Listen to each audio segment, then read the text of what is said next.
Greetings, everyone, and welcome to the Cinema Condition, a podcast devoted to analyzing films and what makes a movie a movie. I am your host, Raul Alejandro Mendoza, a filmmaker, podcaster, and cinema lover. Today, I am joined by Ayden Byrnes. They are a filmmaker and fellow lover of film, and today they have selected Comet. Hey, Ayden, how are you doing today? Pretty good, man. How are you? I'm doing okay. Just thriving today, Yeah, buddy. I'm thriving, bro. I love my postal service situation right Yeah, now. yeah, yeah. I love it. I love it, man. Um, I'm doing all right though. I went to work and I stayed longer right for some stuff, but yeah, it's been a rough couple of weeks with this whole stuff that I'm dealing with the postal service, but um, luckily enough, I get to bring you on here. Of course, if y'all don't know Ayden, he was on season one. We talked about Through a Glass Darkly. I think that was episode number 9, if I remember correctly. But Ayden's also just a really good friend of mine. I've had Ayden's sister, Leah, on here before, and she's done a way different movies than Ayden has. Um, but yeah, Ian's just a really good friend of mine. He's a fellow filmmaker, photographer, and all that stuff. He's just, you know, what up? You know what? I'm just gonna go ahead and let Aiden do the talking here. Actually, just Aiden, you want to introduce yourself for the people who may not know who you are? Yeah. So, like, kind of like you were saying, I'm a filmmaker and just kind of video producer in general. Kind of working with all a different range of things, and I like to take photos just out in the streets of New York City, just kind of whenever I have some free time, just as like a side hobby from video, kind of keeping it all like image related, but that's just like separating it from like videos, the job, photos, kind of for fun, just keeping it all, just making nice images. That's all, Yeah, I guess. damn straight, man. And survivor of a hernia as well. Yeah, 3 of them. Just Oh man, yeah, you've heard Aiden before on the Nerdcore. He's been on there before. He played like Minecraft a couple times on our Twitch streams too with us. yeah. Yeah, Aiden's been here for a while now. Uh, Aiden and I know each other from way back then when we met through our good friend Sanushi, Nikki, and from there we just hit it off, man. We're good friends here. Yeah, Yeah, real OG pals. real OG pals, right? That's Fuck yeah. been like, what was that, like a little, like almost 10 years at this point? I think so. In 2025, it might be 10 years already, man. Yeah, I feel like it was like 2014 or 15 or so. Yeah, probably Yeah, 2015. Yeah. yeah. Because I was in my first semester of college. Yeah, I think I was like in my first like apartment in college, which was like 2015. Yeah. It's been many moons. Oh shit. Yeah, you were still in you were still in that university that you went to. Yeah, Michigan State. Yeah, Yeah, yeah. yeah, yeah, yeah. That was like I my didn't want to second. drop it. You can drop it if you want, but yeah, Yeah. yeah. What's it called? Yeah, you were still in MSU. Yeah. That's right. Yeah. Still haven't had the pleasure of being able to meet Aiden in person, but there was a lot of times that I was supposed to, but One day uh, we'll get out here, buddy. Or yeah. I'll end up in Texas or something. Tribeca, New York Film Festival. A lot of times I was supposed to go out there, but the funds weren't according to plan. And also, as you can tell, probably from the background, eh, I don't think Aiden even has enough space to house me I in got there. some spot like on the floor. I Nice, moved nice that. little, that You can sleep nice on this little. like tiny ass little like futon thing going on there. Oh my god! And even though, like, probably the film at Lincoln Center is like like 2 hours from where you're at or something like Actually, that. not too far away. I think like on a good day, probably like 30 minutes or something on the train or something. But it's really realistically not that far. Just kind of hop over the river and over to the Upper West Side. Yeah, yeah. You been working on anything as of late, man? I know, other than work, right? But you've had been doing a lot of photo stuff too. Yeah, a lot of photos. I've kind of been working on this like long-term photo project a bit still. I was doing a little bit of that today because I wasn't working too much. I'm not really sharing too much of that quite yet. That's gonna be like a book at some point, or like I don't know, a zine or something. But still doing that. I have kind of like a longer-term video that goes along, kind of like related to that, I guess. But that's also just kind of like just a long-term kind of like documentary process, or not like a documentary, but like just documenting like little moments within the city Yeah, over like a long period of yeah. time. Well, like I said, it's been a while since you've been in here, but I told you I'd bring you back because yeah, the podcast went on a little bit of a hiatus, but I'm able to bring it. I've been able to do it as of late. I've been able to record these episodes and stuff. So you were next up. I thought you were too damn busy. I didn't even know if I was gonna be able to get you, bro. Yeah, it did take a while to get to this one. Yeah, I've had like little moments where I've just been like so Yeah, busy I fucking can't do anything. But yeah, it's got a little lull right now, so that's good. yeah. And it was like, no, dude, Wednesday doesn't work, bro. I can't do Wednesday. And then he was, I and then did he it. Yeah, I made it work. Yeah, And then I he gotta hit get me up up at with like the yeah. He 4 hit a.m. me up with the tomorrow. time that we usually do these things, and he was like, "Wait, can we do it at 8:30?" And I was like, "Of course, Yeah, bro. that works out. This is what And I then of used." course, like I kind of like had it or scheduled a little later for me, and then now I have like a call time of like 5 a.m. tomorrow. I'm just like, fuck. Oh my But god, I'm we'll not get gonna through it. take up too much to I talk. don't know. Yeah, at least I hope not. But dude, 5 a.m. is nuts. That's That's crazy. brutal. Yeah, Yeah, like, fuck that. yeah. Well, dude, I wake up at 5. I try to wake up at 5:30. I don't end up waking up at 5:30. No, I was trying to get. I didn't have a lot of work to do today, and I was like, I'm gonna get up a little early, get up at 7:30. Nah, yeah, I woke No. up at like 10:45. 9:45 my time, 10:45 yours. Wow. And you have a call time of 5, and that means you're waking up you got to wake up like around 4 or I'm sorry, 3. Yeah, probably like 3:45 or so. Like luckily it's not too far away, but it might be Yeah. annoying on the train 2:40. that early. We'll find out. 2:45 a.m. my time. You're getting up. Dude, I am sound asleep. I am sound asleep. I usually would be, but Dude, by the time I'm like at work, you're already kind of almost like you're getting into doing your work cuz like I get out of here like around like 7:30, which is 8:30 yours. yeah, You're already going to be in doing your yeah. shit. Oh, bro, but I promise I won't take up too much of your time, and I promise that I'll try to make sure that we have a good conversation here. But Aiden did choose a Comet from director Sam Esmail, so we haven't talked about Sam Esmail in here, mainly because this is literally the only movie he's directed, and we don't do TV here. So, Yeah. yeah, I have to introduce you all to him, and I wrote a little introduction here, so bear with me, guys. I'm going to go ahead and read a little bit of this here. Sam Esmail is a screenwriter, director, and producer of Egyptian descent. He is from Hoboken, New Jersey, and has 2 siblings. Ismail moved around multiple times from age 5 to his teenage years when he graduated from high school in New Jersey in 1995. Ismail has always been interested in technology, so when he attended NYU, he studied film and computer science. He worked for an internet startup after graduating, but then created his own internet service provider.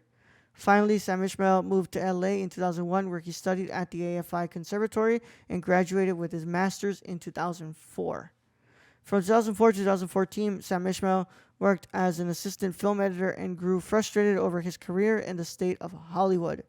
One of his scripts landed on the blacklist, and he wrote Mockingbird, directed by Brian Bertino. In 2014, he released his directorial debut, Comet, after he began working on what was supposed to be his follow-up film to Comet, but was turned into the critically acclaimed series Mr. Robot. Esmail served as the showrunner, head writer, and executive producer, and directed every episode from season 2 to its conclusion. This is what Sam Esmail had to say about his approach to filmmaking and writing. I tend to write about alienated figures who can't connect with others and who are kind of distant from American culture. It's not something I am consciously doing, but it's something that happens to be infused inside me because of my experience growing up in America.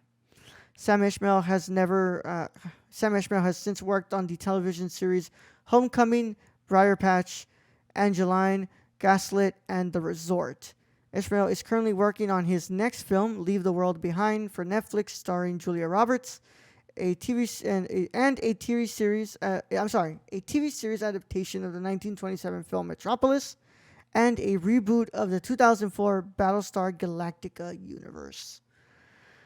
So that is Mr. Sam Esmail. I'm really interested to see what his adaptation of Metropolis would be. I think that's really it's a really interesting property to film to adapt into TV. Like I don't even know how the hell you would approach that. Yeah, I'm interested to like see how he does that, and he's also been working on that for like such a long time. It seems like too. So I don't know when that's even scheduled to come out, but that'll be kind of fun to see what he does with that. I don't know about. I'm not really into Battlestar Galactica, I guess, but like I Oh, my always try brother to give loves. like some um like watch something that he's kind of done. I guess like I watched Homecoming, which bangs, even though like I feel like a lot of people didn't really like it that much, but like if you kind of sit down and you like watch it, like that's a really interesting series. I think I was when I was doing my research. I think that's the one that he had complete control over, right? Like, Yeah, at least the first season. The second okay, season, no, and that one I think wasn't quite as good. But the first season was incredible. Like he had so much control over it. Like the same he did like the later series of Mr. Mr. Robot. Robot. Yeah, Yeah, with like his director or with his cinematographer and just having that much control over it. Like it was a masterpiece. The season one. yeah. Also, there was a really fun a fun fact I was reading there. I didn't get to write it down, but when I was doing my research, he said that he like made in high school. He would like, you know, um, create Stanley Kubrick film festivals at his high school to screen like movies from Kubrick. And he said that at the time, that's probably not something he shouldn't have been doing because it's what made people beat him up. That's Yeah, what. I think I saw that fact there's you there too. Yeah. Yeah, I was like, okay, that's it's funny, but like, yeah, you definitely got picked on for doing that. Like, just imagine just going out and giving flyers and be like, come on, guys, tonight I'm doing a really cool double bill. I'm showing Barry Lyndon in 2001: in Space Odyssey. Yeah, and I don't know if he was like they said he was like in South Carolina or something at the time, or I don't know if he was Yeah. back in New Jersey, but both of those are just not really the places to be Oh yeah. casting it. Yeah. Very Deep few probably. deep south, like South Carolina, North Carolina, just no. Like I no, that's not the place for you to be doing that, bro. You're definitely gonna get called. You're never gonna get picked on for that. Yeah, yeah. Yeah, but of course, Ishmael also has a child and is married to Emmy Rossum, who is the main actress in this film. They have one child together, and yeah, that's some info I had about Sam Ishmael. I know this is like a really important director to you. This is probably one of your favorites other than Bergman, right? Yeah, yeah. Which I would love to see more like or more film from him, but definitely from like a TV perspective, like Mr. Robot's definitely like one of my favorite shows, Oh uh, yeah. like ever. So I got the little like Mr. Robot mask up in the over just hanging out there. We got a little comment over here. We got the Sam Esmail like zip hoodie on. You know, we're Yep, all about it today. we're You all know, about it, man. but just There's like the way he kind of experiments a lot with how like or like differentiates from like the norms of TV and movies with especially like how he works with the cinematographers. I think is really interesting. So yeah. So I'm gonna go ahead and do this little introduction on Comet, and then from there we will go ahead and get into this conversation. But here's what I wrote about Comet. Comet is Sam Ishmael's first feature film, and until now the only feature film he has written and directed. Emmy Rossum and Justin Long joined the cast in June 2013. Sam Ishmael wanted to make a cool breakup film because he felt that there are not a lot of films like that. Emmy Rossum was the first person that Ishmael casted for the role, and she knew Justin Long, so that provided a connection for Justin to join the cast. Originally, the male protagonist was supposed to be different, but because he could not view the type of character alongside Emmy Rossum, he approached him differently. Basically, he basically explained it in the Q&A I was watching that uh, Dale was supposed to be more of like a loser. He was supposed to be really unattractive. He was supposed to be like sluggish and just like I'm gonna guess like you're what's it called, a run of the mill, just yeah, dumb like a loser. neck beard kind of guy. Yeah, kind of. but when he cast Emmy Rossum, he was like, oh, like I can't pair that type of character up with Emmy Rossum. Like that's just like it's not believable. Like you have someone who's like really. He said she was like oh, that Emmy Rossum's so beautiful. I can't just put that type of character up against her. So Yeah.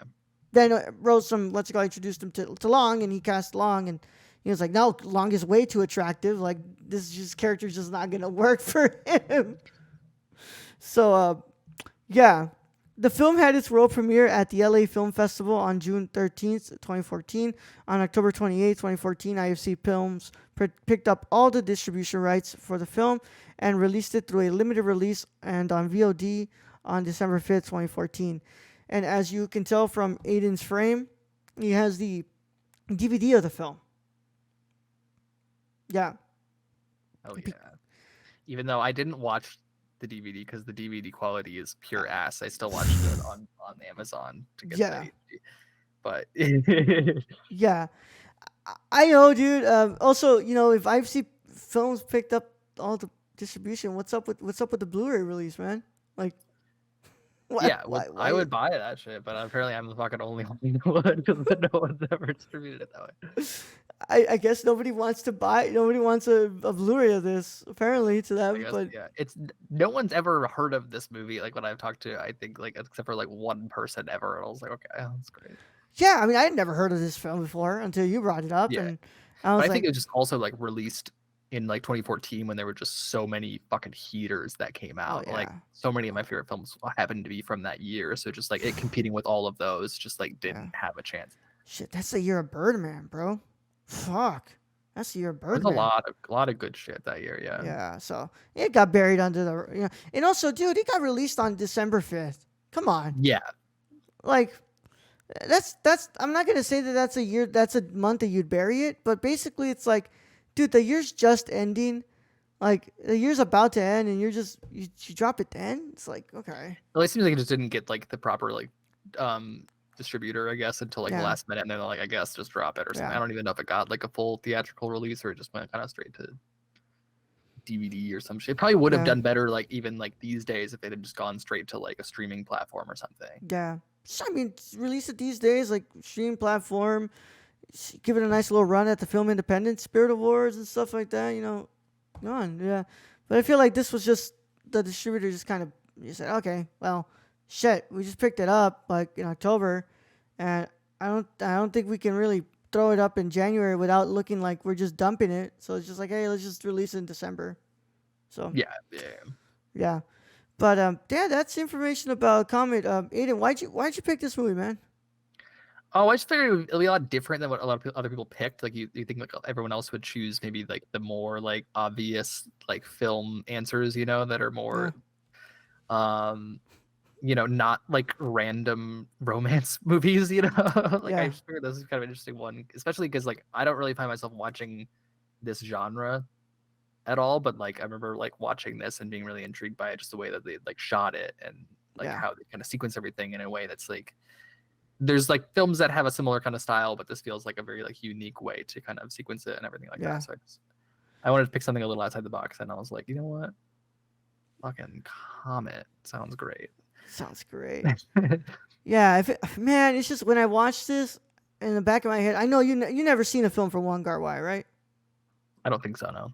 It's like I was like I watched this, I was like, I know that Aiden's gonna like love the visual language of Wong Kar-wai's films. Like I just fucking know it because like so much of this is basically a lot of what Wong has done in his career with Christopher Doyle, who's Christopher Doyle is one of the best cinematographers of all time. The man's great.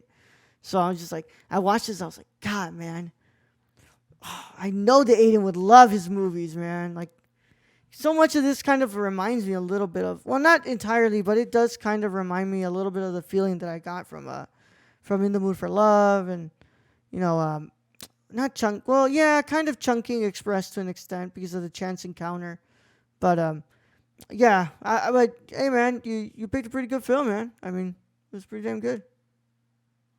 Hell yeah, dog. Hell yeah.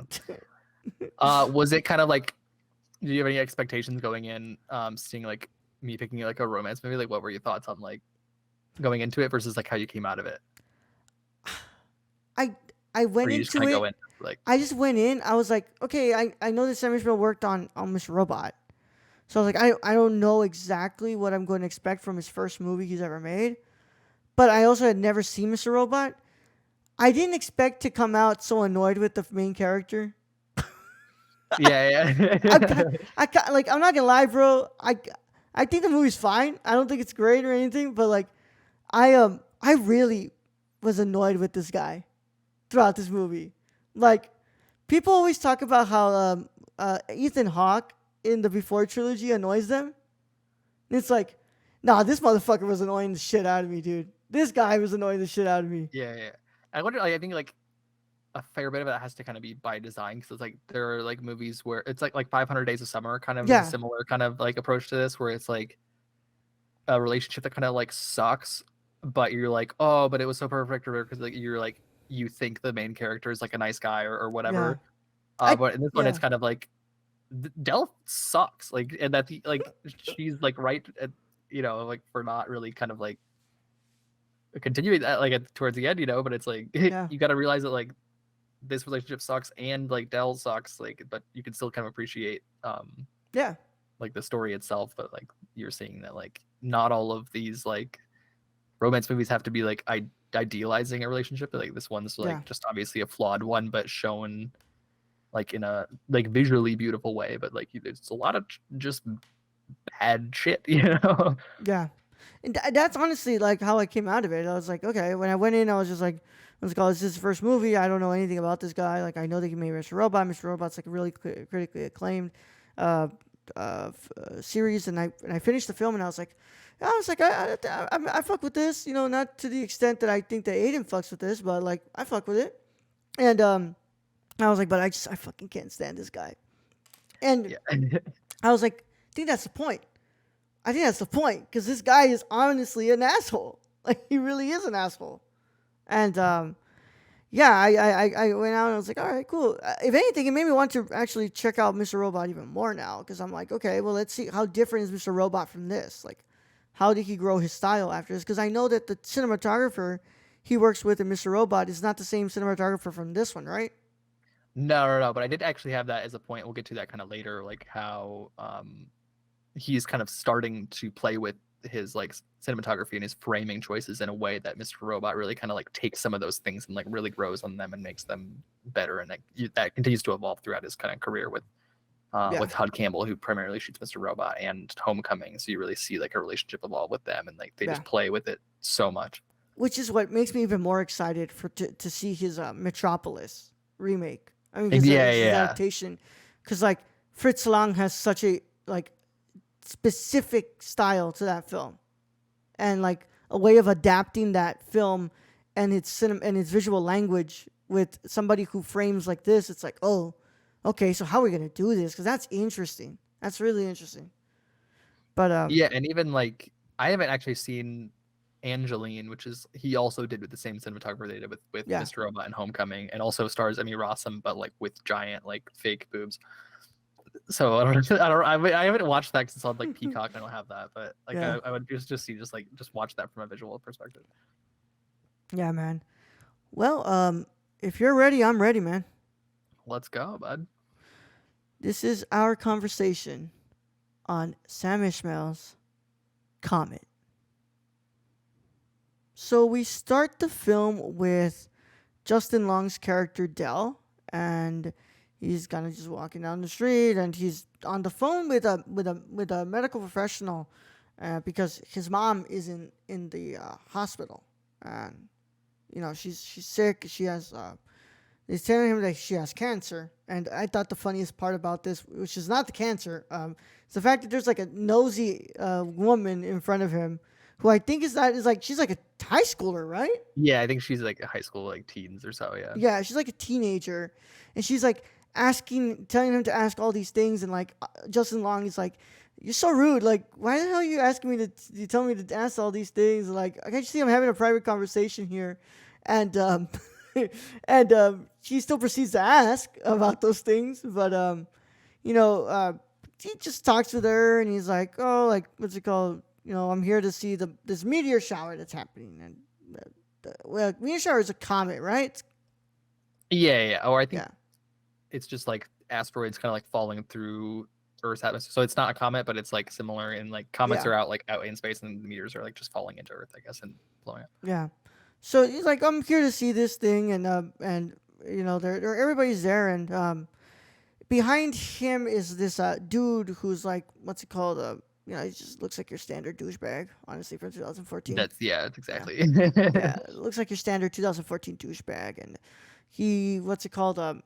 He's there to meet up with this girl named Kimberly, who you know, Justin takes a look at, and he's obviously enthralled by her beauty, and he's kind of like, you know, like like really mesmerized by her, and Justin Long's character Dell doesn't realize that he's just standing in the middle of the street, and dude's about to get run over when Kimberly pushes him out of the way and saves him from getting killed.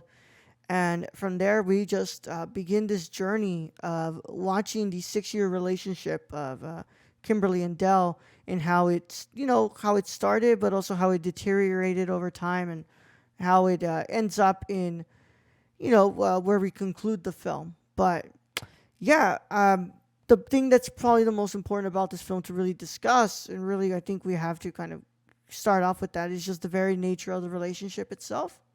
Um, Justin Long is his Dell is just there, and he's just like, he's obviously being a little smartass, but he also his character's like really socially awkward. He doesn't really know how to act. He doesn't really know how to, read some of the social cues that are given off by the dude. Because like the dude's also like, dude, like, why are you asking for my girl's phone number? Like, I'm literally going out, I'm out here with her. Which I'll say, look, as much as of a douchebag he is, I wouldn't have the balls to ask for a girl's number when the guy looks like he can beat my ass.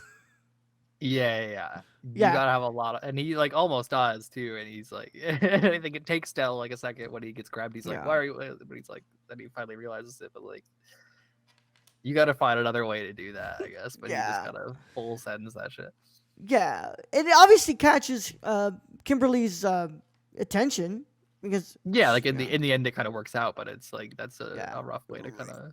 risky for sure. Yeah. But throughout the that part, and throughout the film, you really start to look at how um, you know they are with each other, and how many times they broke up, and how many times they got back together, and how much the relationship really deteriorates. And I wanted to ask you about that, and specifically in the way that he kind of structures it, because he doesn't really go chronologically with the relationship. He's kind of first. I think the first part that he actually shows of the relationship is when they're in Paris, right? Yeah, he gets to that pretty early, and that moment really kind of sticks with it. And you see a lot of that Paris throughout the whole film, I guess, and how that kind of like evolves from what was supposed to be this really nice moment at Yeah, their friend's wedding, and how it kind of like takes a couple turns and ends up really like one of the worst moments of their relationship. yeah. And you have other moments where, like, oh, they're barely starting to date, and then there's like the stuff where he gets back with her on the train, and they get back together, and then when he's in New York and she's in LA, and they were gonna break up again, and it's just the scenes are kind of out of order, but it is, it's supposed to be like that. I think that Esmail is like approaching it with showing like, well, if I can show you a time that they were really good, I have to juxtapose it with the time that they were really bad for each other, and show you why, like, this wasn't really perfect, and why it led to where we end up in the end. Yeah, and I think the later you go into it too, like you have some of those like really bad moments, and then it like finally comes back to like towards the end of that like very first encounter, while they're kind of like ditching the guy at the meteor shower. Like it comes back to that like very late in the film, Mm-hmm. and like those moments where you like, where I think like Kimberly finally says back like, I think I'm gonna fall in love with you too. So much later, and it's kind of interesting to see like how much that just fucking evolved and devolved, and then you go back and you see that and you're like, maybe it would have worked, but then you're like, wait, actually, like Dell sucks. Yeah. Well, because like a lot of this film is I can't sit here and say that Kimberly's the perfect partner, because she's not. There's things that No, obviously yeah, that she does that she shouldn't. Like, you know, they're not, when he's in New York and she's in LA. They're not broken up. They break up in that scene. So, at least to me, she shouldn't have been talking to that dude. She oh shot. yeah, yeah, and Yeah, I think like towards the end too, when she's saying like she like needed Dell, I think she recognizes that like she definitely was not the perfect partner either. So that yeah, we're not looking at a side where like just Dell like sucks here. Like obviously he is primarily the one that's like not really ready for like a relationship of to the caliber that like Kimberly is like after Dell, yeah. or so it seems, right? But it seems like both of them really were not in the right place for this at the time. Yeah, and and it seems that like at certain points, both are just looking for something different. in Paris, a lot of the thing that's kind of being brought up is like the fact that she wants to be married, and it's like, and I think she even brings up having a kid at one point.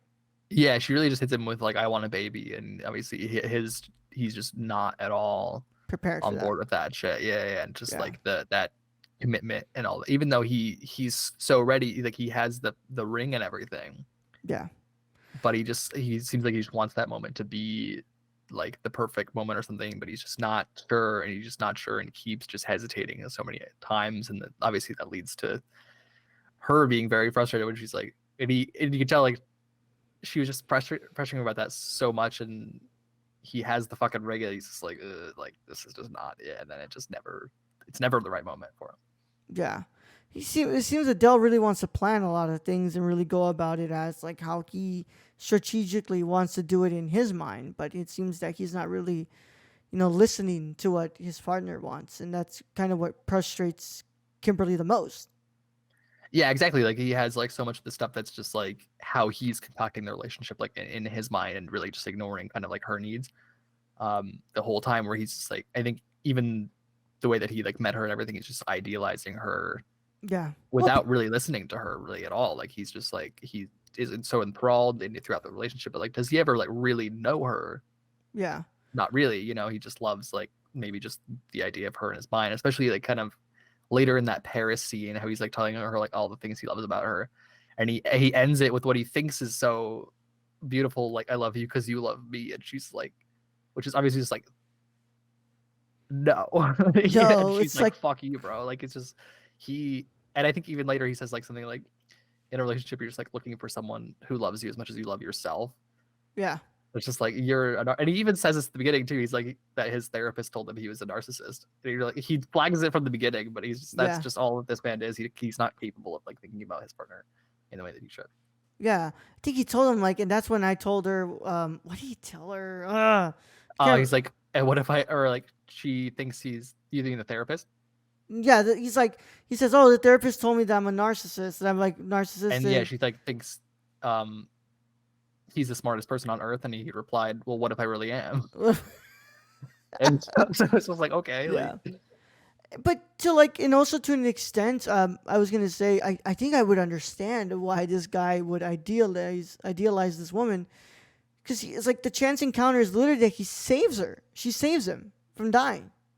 yeah, yeah. So he's just kind of like So like totally.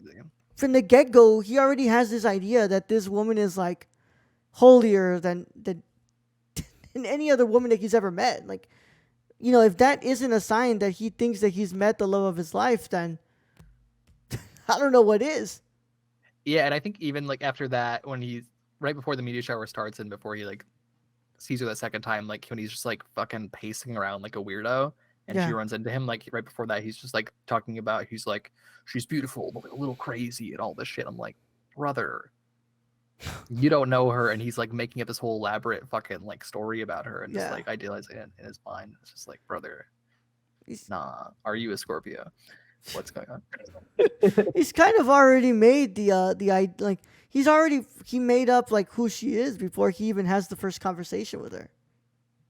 Yeah, and I think that is kind of like a similar thing in was it 500 Days of Summer, where it's like kind of a similar idea where like the dude's idealizing her, but you like are tricked into thinking he's a nice guy, I guess. So maybe it's like pulling that. You see kind of a similar approach here, but at least you should be aware that like Yeah, no, like this should not have a happy ending for this man, even though it like doesn't necessarily in that film either. But like it's still like you still see him like happy or something at the end. It's like yeah, maybe homie got to like not fire his therapist, yeah. see Don't one and listen to them. You know? Yeah, but to an extent, I don't know. I feel like some of us, some men are kind of like that too, to an extent. Though, I mean, Oh, for sure. Yeah. yeah, I think that some we get with we meet people, and from that, first like 5 minute conversation you probably have, you kind of already think about like, oh man, she's this and she's that, and like I could feel like that she was this and that, and like it's like, oh well, you've kind of already started to guess her stats, I guess, in a way, right? Like you've already started to think about who she is before you even like had the time to think, and maybe and that's why a lot of these relationships always end up being like so destructive, because like, oh, you already had convinced yourself that this girl was like this and that, but when you start to go through the relationship and you realize, oh, she's not at all like this, like she's no, oh, she doesn't actually like care about other people. She's like this, and she's like, oh, she doesn't really like, what's it called, think of me, or the all these other qualities that you didn't have the time to think about because you already were guessing in your head like, oh no, no, she's this, she's that, she's this, she's that. Yeah, it was also very interesting. This is my first time watching this like while being in a relationship, so it's kind of like I'd always see this movie like just like single or like looking back on like past relationships that like didn't work out for whatever reason or like where Yeah, similar things may have happened or whatever, right?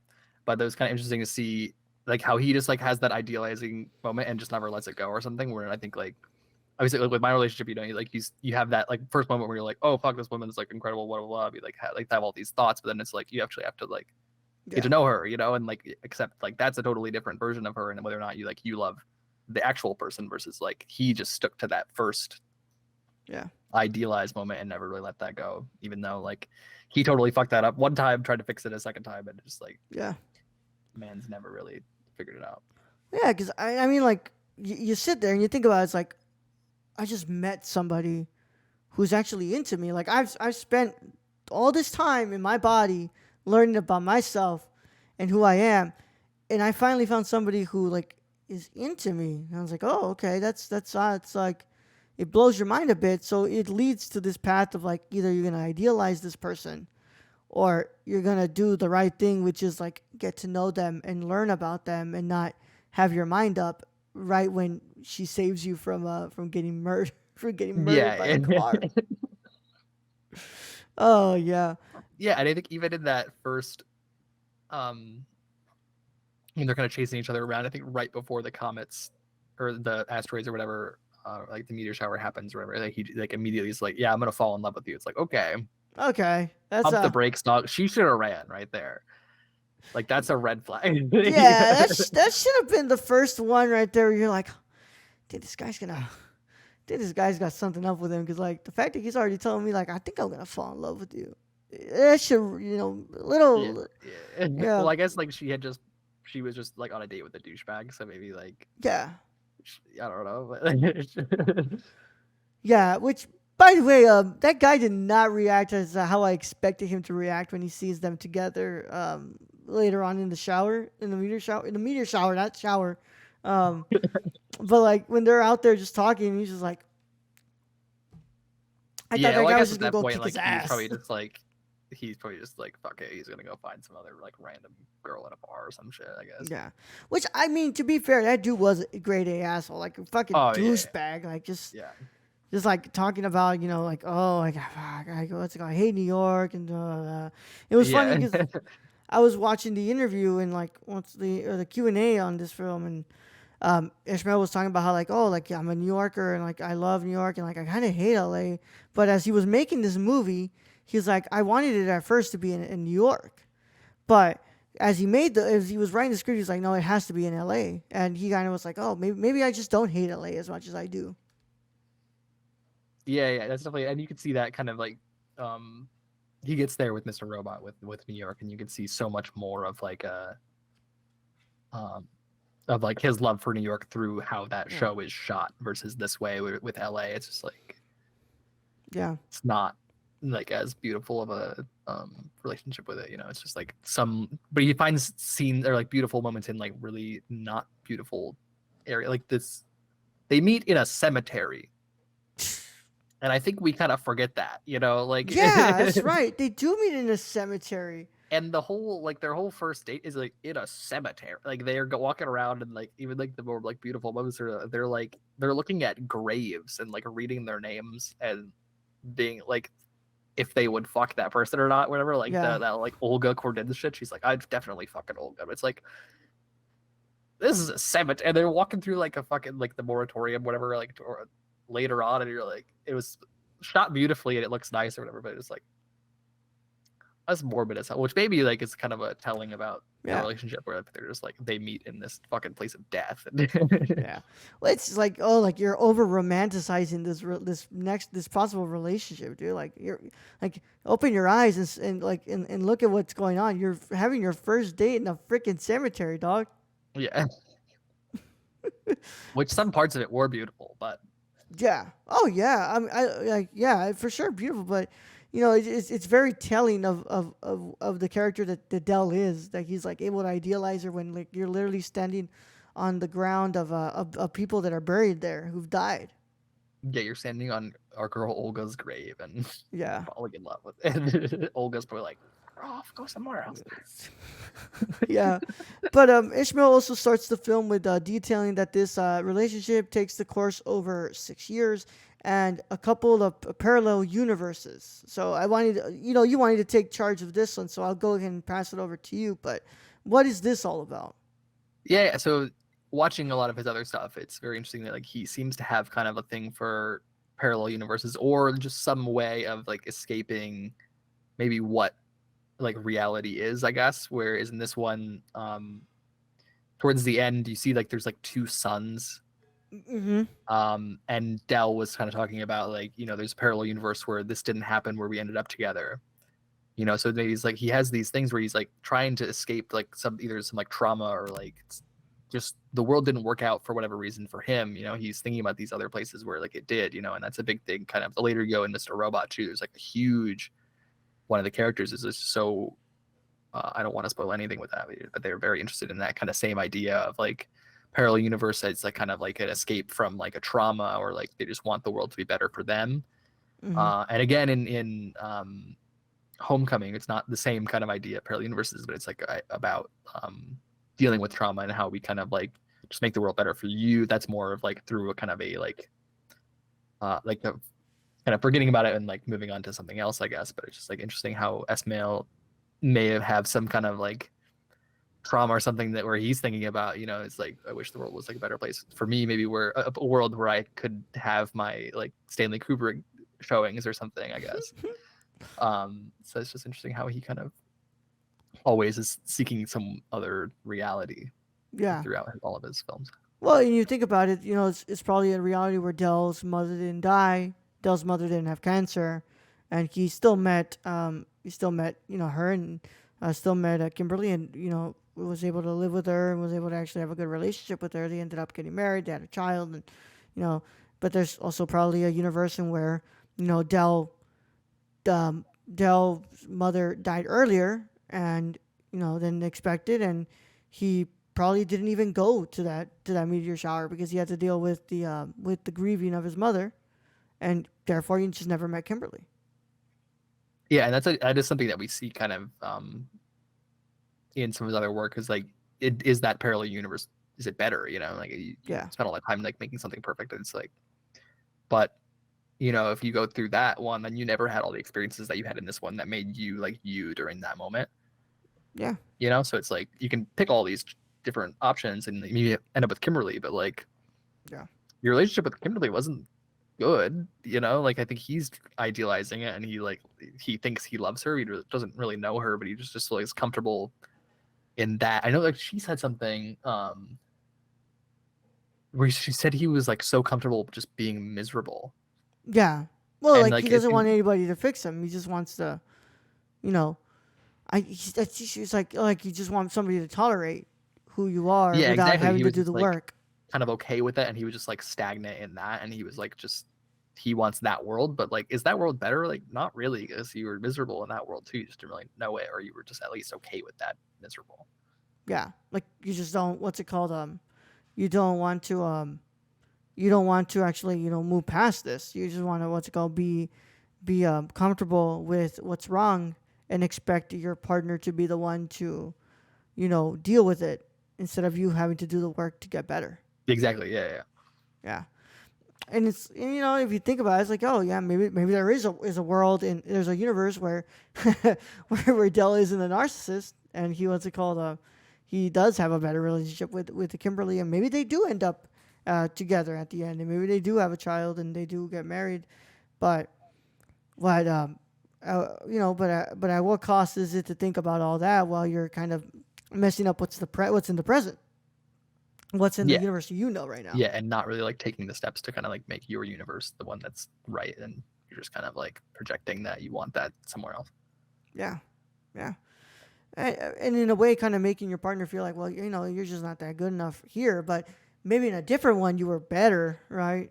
Yeah, yeah, and he like wasn't just an asshole in Yeah. there. It's like, oh, how can I be the problem? How can I be the problem? Oh my god. But yeah, that's a really interesting part that you brought up there. I think that it's obviously he's gonna expand more on that. I mean, this is his first film. I mean, there's always room to like to start to explore your themes. And I feel like I understand where he was kind of going about with alienation. His characters, like he's saying, like, oh, a lot of his characters are alienated. They're not really used to like, the what's it called, the culture that is prevalent in where they're at, and they're kind of very alone. And like, yeah, to an extent, Dell kind of is that character too. He's very what's it called, reserved. Well, he's not reserved. He's kind of in his own head though. He's like very much like he doesn't really take a second to think about what others might be thinking or what they may be feeling because he's so what's it called, concentrated on himself, and he's so detached from everybody else. Yeah, he just stuck in that like narcissist behavior. So I guess like, um, yeah, you see like that theme with Dell in this one, but then it's interesting to see how that like that um kind of character is different in Mr. Robot, where it's not really like the same. Yeah, Only cares about himself. He kind of cares about other people more than he cares about himself, and that one be still that very isolated kind of person. And you still get that. I think in Homecoming, like Julia Roberts' character is also kind of like isolated but in a totally different way, And they yeah, all also have a lot of like therapy tie-ins. There's a lot of that throughout. There's not like actively seeing that in this one, but like he starts it off talking about firing his therapist in this one, I guess. So it's all of his characters either like have some degree of like therapy that they need. So it's interesting to see how he kind of tied that in as well. yeah, yeah. Well, another part that's like really interesting is obviously the approach to the frames in this film. uh Summerspiel approaches it with a lot of empty space. There's a lot of like a lot of headroom, a lot of headroom. Yeah. But also there's not just a lot of headroom, but there's like a lot of space where there's like maybe like the frame that comes to mind is like, oh, Emmy Rossum is like leaning up against the wall, and that's just like a little part of the frame on the left side, and then the rest is just that wall on the Yeah, yeah, right. yeah. And that's something kind of like this is not the same cinematographer as Mr. Robot and his Mm, later stuff, but you see that same kind of approach expanded on in those. And this was just kind of like the early little like dapplings with it, where maybe because Dell is like such a like in his own head character or something, and it makes you so uncomfortable that you frame it accordingly. And and like Dell's like fucking over here or whatever, yeah. like we're in a corner here and some shit, just like, and all that empty space is like the or in Mr. Robot they have this mostly because like Elliot and those characters like have just so much like the weight of the world above them. That's how he's talked about it sometimes. So like there's literally like miles of headroom above them in that case, and in this case I think just he has like Dell and Kimberly like pinned into little corners because that's kind of like Dell has maybe pinned Kimberly into a corner of their relationship and they can't really escape it. So they have like all these weird little ways of showing like the discomfort like visually, like instead of just like in their relationship, And you see some of like the prettier moments in the relationship are nicely like almost Wes Anderson like centered and beautiful and all that Hmm. stuff. But then you get these other like moments where it's just so uncomfortable. Yeah, Especially like Kimberly in the car too, where it's just like it's out of the car. She's like in a weird corner, but it's like filmed from above and shit. And you're just like, this is very uncomfortable to watch. And it's kind of by design that they didn't frame that in like in a traditional way. yeah. And it's like it's nauseating, and I mean it kind of gets you into where the headspace of these characters are. It's like the relationship has gotten nauseating here. It's gotten really uncomfortable, and it's gotten to the point where like someone's gonna get pushed, to the edge or out of the frame. Right? Someone's gonna get Yeah. pushed out. Like somebody has to leave here because it's not good for any of them. And that's where to me it's not the same as In the Mood for Love, but this is where In the Mood for Love kind of really came into the feeling, because In the Mood for Love, Christopher Doyle does this with Wong Kar Wai mostly to show how claustrophobic the house, the apartment building that that Mister and that the man and the woman are living in, and it kind of shows like how claustrophobic it is and how it's hard to like have this romance blossom within that room, within that house, because there's too many people around them. And that's the feeling I got from this one, where it was like, oh no, this is more about like, these two people who aren't obviously good for each other, but they're almost getting pushed out of the frame because one of them is just pushing them as far as away, but the other one is trying so hard to stay in the frame and stay in the relationship, but they're getting pushed away so hard that it's like almost getting to the point that they're almost out of it. Like they're just into that tight corner where they're like, oh, I'm getting there. Like this might be my breaking point to finally leave this dude. Yeah, I think there's a couple where like just like Dell is at the very front of the frame and he doesn't have any like lead space in front of him, like he's talking to someone. It's like he's at the very edge of the frame, like way up here. And he's just like, it's kind of like how he's just talking to himself at that point. He's like, because he's not really trying to communicate with Kimberly. He's just trying to like make himself feel comfortable. So maybe it's like it's not trying to show that he's communicating with someone. He's like literally talking to a wall and he's talking to himself instead of like trying to communicate like effectively with his partner. Yeah. And sometimes these look weird and it's not really like refined. Like I think in Mr. Robot, they really, and Yeah. beyond, like in Homecoming, they really play with the framing and even like the aspect ratio sometimes and like how that also impacts the story. And you can tell like they didn't master it here. Like there's a few words just like Yeah. you can tell what they're trying to do, but it's like that looks fucking weird, you know? Yeah, Like like the floating head was definitely one where I was like, okay, that's a little odd to just have like this part of the head show up in the frame and then have all this headroom available. It's like I don't think that one really works as much. And there's other films I've seen where they've done something like that, and but it was mostly because it was already introduced with the shot with the reversal shot, and in here like that head was just there. Like there was no reversal yeah. shot to introduce that we'd be looking down at Dell or something like that. There was like one during the meteor shower where they were like up in like the top left corner and there was so much of like the lawn in like the Mm-hmm. lower part of the frame. And like every time someone walked in front of the frame, it would cut to like the top left corner where they are, and like they would move to the middle, and like that would be another cut. So like that one was kind of interesting, where they had like almost three sections of that. So maybe like a beginning, a middle, and an end of the relationship, like maybe all tried to be in the same frame, and then they just like cut in like beginning, middle, end through that. But like the first frame was so jarring because they're just tiny in the top left corner. There's a bunch of just empty lawn in front of them. You're like, what the fuck is Yeah. what is happening? But then that was one that I hadn't really noticed before until this watch. But I was like, that's kind of cool how they just like punched into that shot almost like top left and then center and then right, and how that kind of was Yeah. progressing through those moments.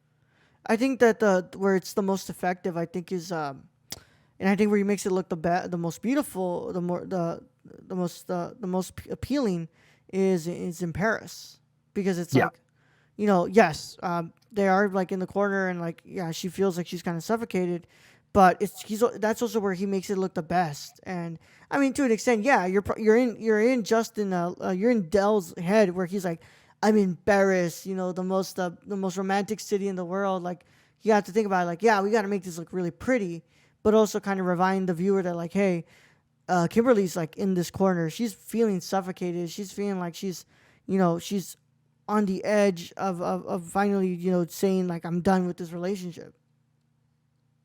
Yeah, and you can see him kind of playing with like color in that too, where like that whole Paris scene is like supposed to be, you would think like this beautiful thing, and but it's just cold. It's So just cold. cold the entire like the whole, and it's like snowing outside or whatever too. But like it's intentionally just so cold inside the room, and they could have had like ideally you want that like warm lighting or whatever, but it's just like, and Dell's maybe thinking that in his mind that like it's this beautiful scene or whatever, but he wants to make it so perfect like outside, but like inside it's just never gets there, and it's just Yeah. blue as shit.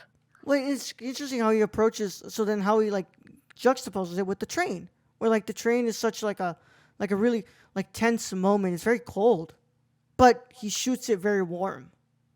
Yeah, and yeah, that the train is like so like bright, or like where they're kind of like reconnecting or whatever, and then they have Yeah. that like nice moment where they walk through the train cars and all like the lights in the train are all changing colors. It's all like a rainbow. And it's like such like slow mo and romantic and shit. Yeah. And yeah, and then pairing that with just like total ice blue fucking Paris shit. Yeah. Yeah, and it's just yeah, yeah. And when we saw that switch, I was like, oh man, like this is like an even more like nerve wracking and more part in the relationship where it's like feeling like it's even more tense, but he's shooting it so warm and it's feeling like Like here's where Justin Long thinks like, oh, this is where I'm gonna get back with her. Like this is gonna happen, and it kind of shows itself again when they're talking on the phone, right? It's like really warm too, and it's like no, everything's okay. Like she's not gonna what's it called? We're all good. Like we're gonna be okay, and I'm in New York, she's in L.A. We're making this work, and you know what's it called? Yeah, it's just like obviously that's no because she confesses that she was texting this guy and and still, you would think like, oh, there's where it's kind of gonna get cold. Well, it starts to rain. Yeah, it starts to feel like, oh, finally, Dell realizes that like, oh, no, this isn't good at all. Yeah, and he takes that like inside from there, and it's like a very dark, lots of headroom. I believe in that scene Oh where he goes yeah, inside. Also, that was interesting. Like that restaurant was called Fidelio's, and that's also like that's something in Mr. Robot. They go to a restaurant called Fidelio's. That was an interesting little parallel there. But yeah, that was a very interesting like the way that they transitioned that one inside and how that took such a turn, and yeah, just like how they played with framing of him in that bar too is really wild. yeah. Just yeah, and also how like he's just like screaming. I was like, Yeah, and just this screams and then like throws his phone kind of at the end. Like that's like separately after he gets that other phone call. yeah, it's like, dude, like, you're in a bar, bro. But yeah, it's like this self-centered dude who doesn't really think about what others are feeling. It's like, yeah, of course you're gonna make everybody around you uncomfortable because you're mad. It's like you could have just done that outside. Yeah, You yeah, could have had that exactly. conversation outside. Yeah. But yeah, and that's just that's one of the parts that was really interesting. I was like, oh man, this is really different than cinematography. I've never seen a film shot like this other than In the Book for Love. But even then, it's so different from In the Book for Love. It's not the same at all. And I was just really interested to see like I was really interested to hear like your perspective of how the framing really affects the way that we preserve perceive some of these characters. Yeah, that's definitely like one of my favorite things that keeps me kind of coming back to this film because like realistically, like the film is not like the best film ever made, but it's just like the choices they made and like how they're telling like this story through how they framed it, how they the colors play into it and all that stuff. It just keeps me coming back as like just a great thing to watch from like my perspective, like in terms of thinking about how like I can do the same things, and compose scenes. Yeah.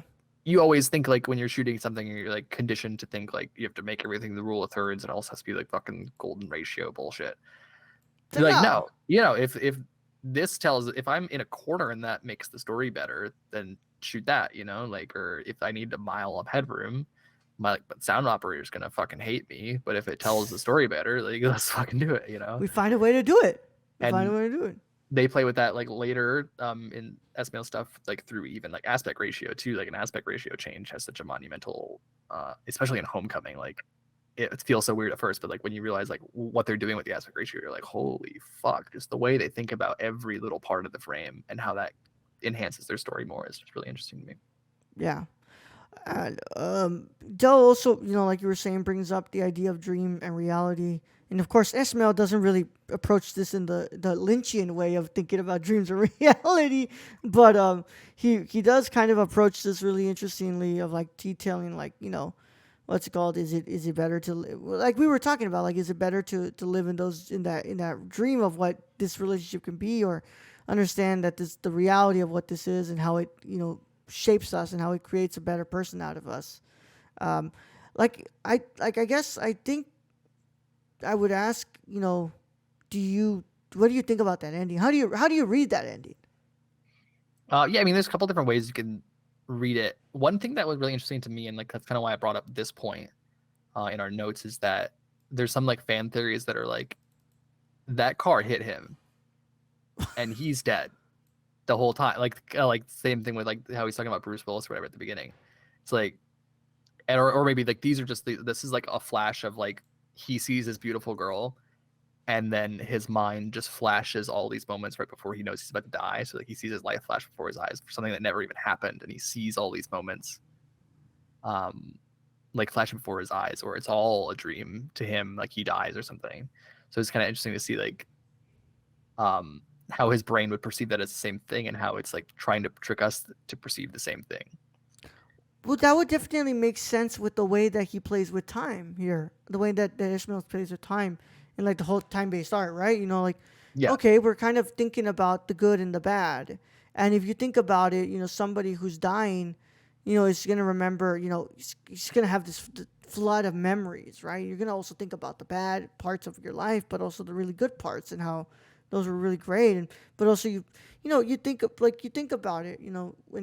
When somebody passes, you think about all these great moments that you've had with them, right? But you also kind of think about the parts that were really difficult, and the parts that were really hard to think about, and the parts that are, you know, weren't the best to live. Yeah, and I think like whether these happen like kind of before he dies or not, and even if that's might not be the case, obviously it's very open ending. You can interpret it however you want and think about it whatever however you want.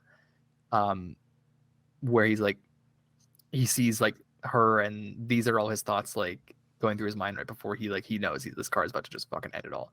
Where he's like, oh, it could be so perfect with her though, but then like his brain would be like, wait a second, no, it could go really wrong like this and this and this and this. But then he's like, oh no, wait, but it would like this moment would be so great. So it's kind of like him jostling with all those right Yeah. before like Well, definitely the the two sons is definitely what makes me start to think like, okay, I don't I don't think this moment is real. Like, I think this yeah. is like his like this is idealization to the to the what's it called extreme. Like, I don't think he ever had the balls enough to go and talk to her. I don't like. Yeah, and it could be even like a shock thing too, where like maybe the car doesn't hit him, she saves his life, and then like he's just in shock and processes like this woman who just saved him, and she probably just straight up dipped and went on this date with this guy, Yeah. and that's just him in shock, or that's him later that night, like he gets saved by her, like whoever, and he has all these dreams or whatever, Yeah. or he could have had this dream at any moment, like all of it could have been real, and then like that last conversation, and then the two sons isn't real, but it's you can interpret it kind of however you want, and it's the more you watch it, like I've watched this movie a lot and every time you watch it you're like, oh, that actually could be a very interesting way to interpret Yeah. this, and you can think about it in so many different ways rather than just having like one like ending where it's like, well, you don't want a happy ending for this movie, like you don't want it to wrap itself up in a bow or you're not going to want to watch it No. again. I No. think it's important to have this kind of open-ended thing and you can interpret it and rewatch it and just like get little moments from it in each rewatch. Yeah. And I mean, like, if we when we go back to it, like, dreams are a an interpretation of our deepest desires that, like, our brains only know, that, like, we don't want to express them, like, they're the things that we ultimately want. And if you think about it, like, okay, yeah, maybe that is kind of like what Justin Long's character is doing here. It's like, oh, he's watching, like, these are all like dreams, and like, okay, yes, let's go. We would get together, and then we'd have like this really, cool first date, and then things are gonna get bad in Paris, and then we're gonna break up. But then don't worry, we're gonna see each other again, and we're gonna get together again in a train, going to a place that I'm not even supposed to be going to, where I lied to her that I'm gonna meet up with a different woman. Also just stalked the shit out of her again. Stalked the shit. Yeah, I stalked the shit out of her. Which also another red flag there. Yeah. That wasn't enough to call your attention. Yeah, right when he was like he literally said like because I stalked you like, and then he asked her to get off on the next stop with him, like Yeah. no, like Yeah. But and like you start like, oh, but it was like, oh, but we're gonna get back together, and then we're gonna be doing good. Like, I'm gonna get this really good job, and I'm gonna make my boss a fuck ton of money, and she's gonna be in L.A.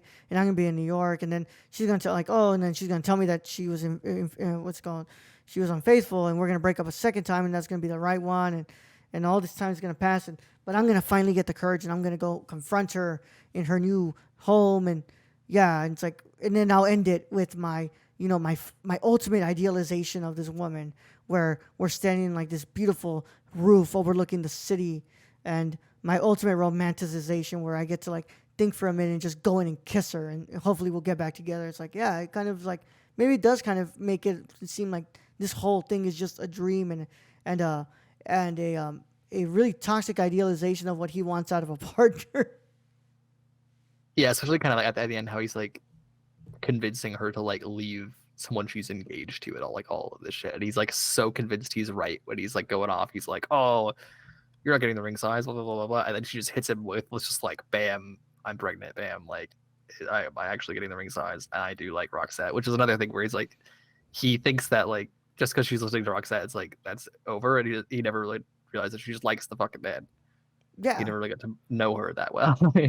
just like, oh, how could you like this? You don't like this, like, Yeah, he what? just associated that like with a bad memory, but never really. He just maybe didn't know that about her and Yeah. didn't know anything about her really. Just like all these moments that he created in his mind.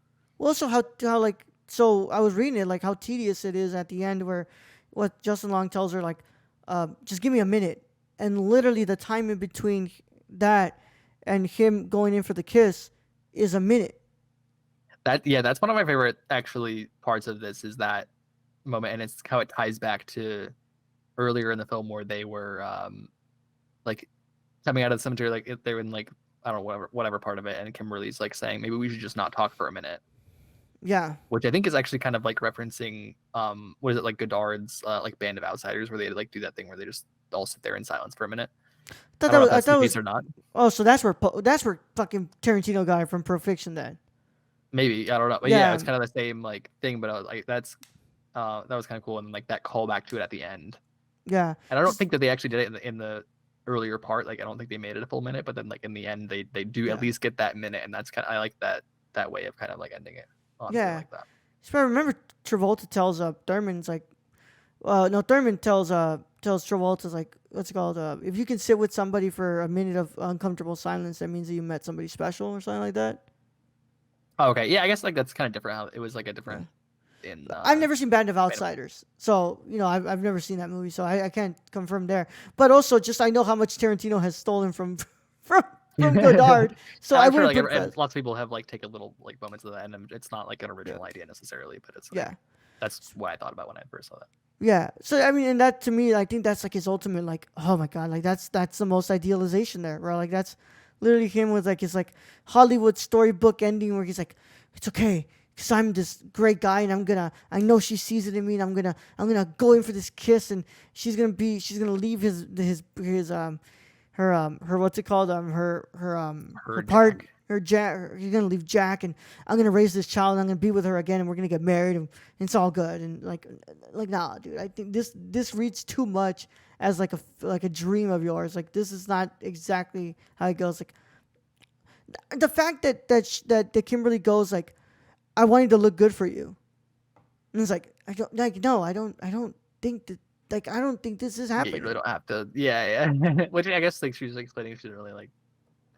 I don't know, like wasn't trying to look at for me like in like that way necessarily, but still like even like thinking about that like at all for her, I was like, and the way that she was like saying like Jack wasn't like happy with him being there and all that shit, it was just like, Yeah.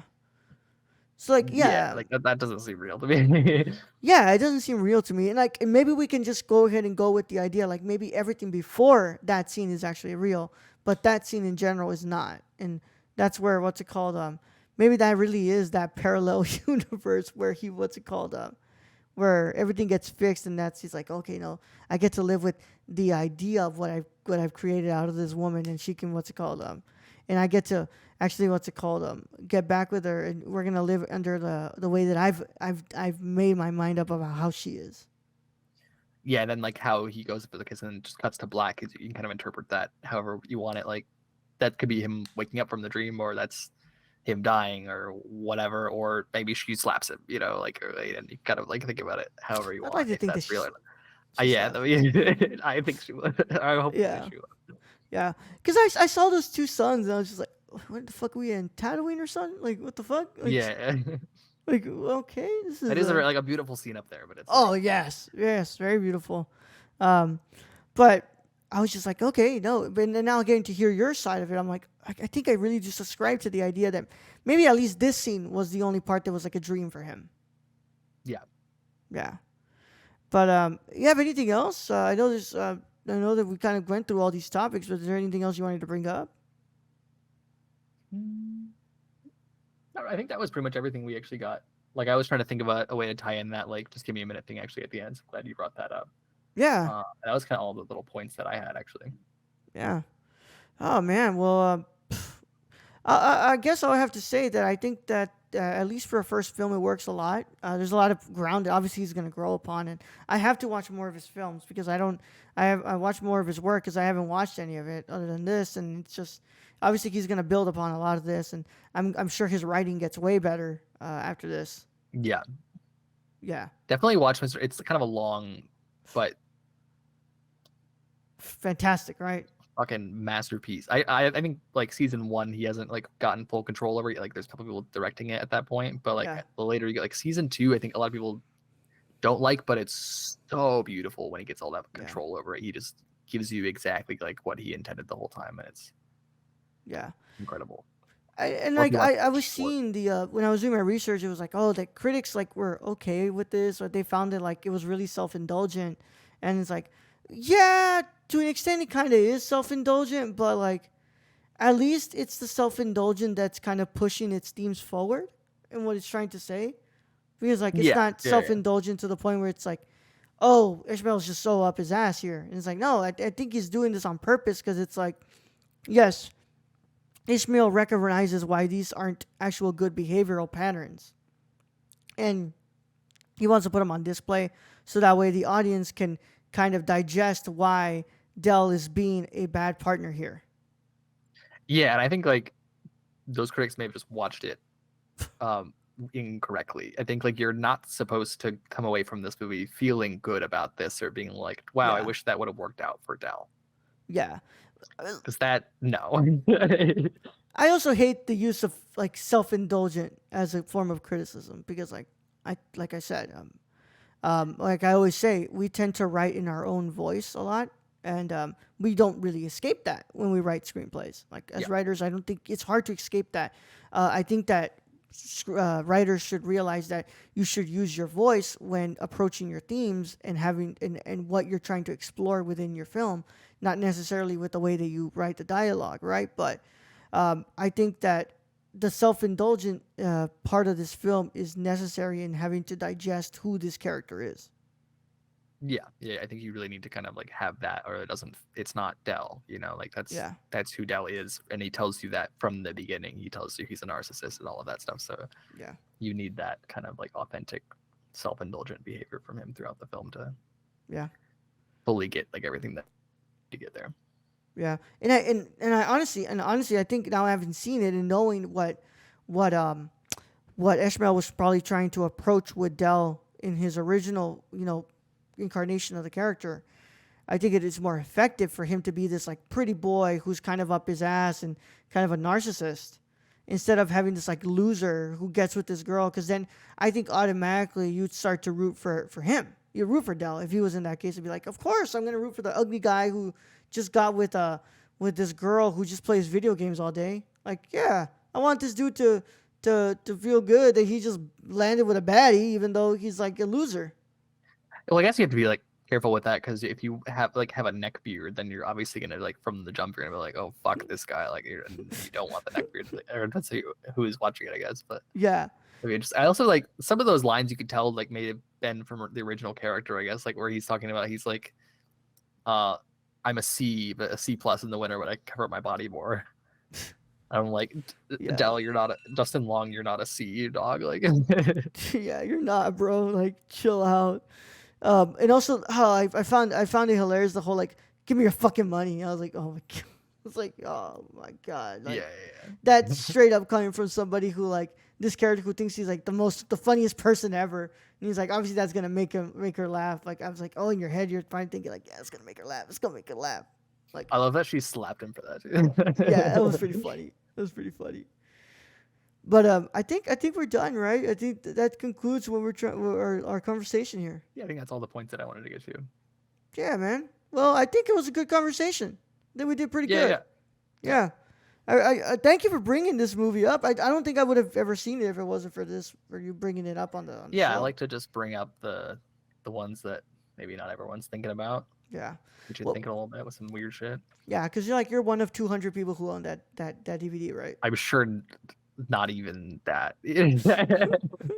IFC Films actually has like a list of everybody who bought the Comet DVD. Yeah, it's like me and like 3 other people. Yeah, on Amazon, there's actually like a million copies of this film that have yet to be purchased. Yeah, there was a when we were doing like the we had to do like a press day for Angeline Yeah, with Emmy Rossum, and at one point like she was in an interview, and I was in her room later like filming like another segment with her, but she was talking about MTV actually, and I was so wanted to be in that room and like make a joke about this because I'm sure no one else would have fucking seen it.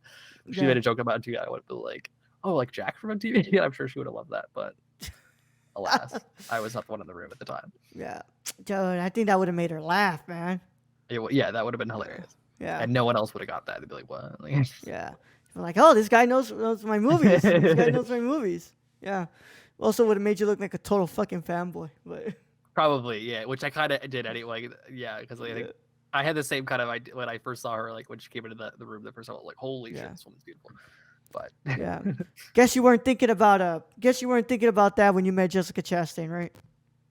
no. A witty joke to bring up. Oh man, but thank you, dude, for coming on. As always, I appreciate you, man. You're one of my close friends here, and I always love having you on.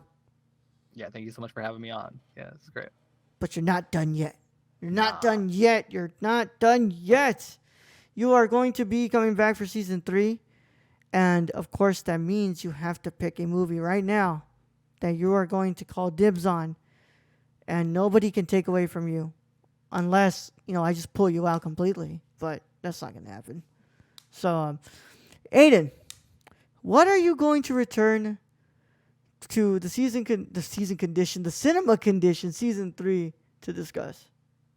I was thinking a lot about this one, and I think I kind of want to stay not in the romance genre, but in a similar kind of vibe of like kind of different parallel universes or different like outcomes like that. And I'm gonna go with Mr. Nobody from 2009. I've never heard of that film before. Who did that? Exactly. I don't know who. I got it. Jared Leto's in it. I don't remember. Oh my directed god. Jaco Van Dormael. Oh my god. I've never heard of this movie. So, yeah, this one's gonna be Specifically, completely blind. Not the director's cut though. We're not watching that. Oh, That theatrical. doesn't exist. So if you just watch it like on Netflix or something. I have the Blu-ray of this, which is the director's cut. Don't watch that. Yeah, it's I'm bad. just gonna flag it. It's almost the same, but there's one little thing in it that makes it all weird. Well, it's kind of how I feel about Cinema Paradiso. The director's cut of Cinema Paradiso. It's just beautiful, magical film. And there's just one thing that the director decides to add into the film that destroys it and bastardizes the film. Kind of similar. It's not that it like totally destroys it. It just makes it's weird. And it adds like all of like a minute or two, but it's just these short little things that happen that ruin it for me. Oh, okay. Well, I guess when we cross that bridge, when I finish watching the film, we finish our conversation. I'll actually ask you about what it was that he added. Yeah. But for now, I'm good. I will stay away from the director's cut as to your request. Yes. But of course, I want to thank you all so much for joining us. It's been a pleasure being able to have this conversation with Ayden. Of course, if you're one of the people who are watching this on YouTube, please subscribe to the channel, leave a like on the video, and click the notification bell so you don't miss a single episode of the Cinema Condition when it drops. If you're listening to this on the audio side of things, please go ahead and drop a 5-star review so that way you can help the feed grow. I know that you can do it on Apple Podcasts and Spotify. I'm not sure about Google Podcasts, but if you can do it on there, it would be very much appreciated. Of course, you can keep up to date with all of the stuff that I'm doing here by going to the Nerd Chicano on Instagram, Twitter, Letterboxd, Serialized, TikTok, and on Twitch. And of course, you can keep up with what I do on the Nerdcore by going over to the nerdcore.com. That's our website. And Ayden, where can they find you? Find me on Twitter at aburns152 or Instagram at ayden.burns. Damn right. And go over into the past season, listen to our episode on Through a Glass Dark, because I think we had a freaking great conversation on Through a Glass Dark. That was yeah. That's like definitely one of my favorite films too. So that was really fun to talk about that one. Oh, that episode's so good, bro. And that movie it never stops being that damn good, bro. Like, I haven't watched it in a little bit, but I think I want to pull that one out of the collection and rewatch that one again. That's some good shit. Yeah. We also just did our review on Summer Into It. I think we had a pretty cool review of that too. So y'all should go check that out on the Nerdcore. But the gist is, y'all go check out all the cool stuff I do with Ayden. We've done a lot of really good stuff in the past, so you might want to go check that out. But without further ado, to my wonderful cinephiles and renowned scholars, celebrate the love of cinema. Today, tomorrow, and every day after. Catch you all on the next one, guys. Bye bye.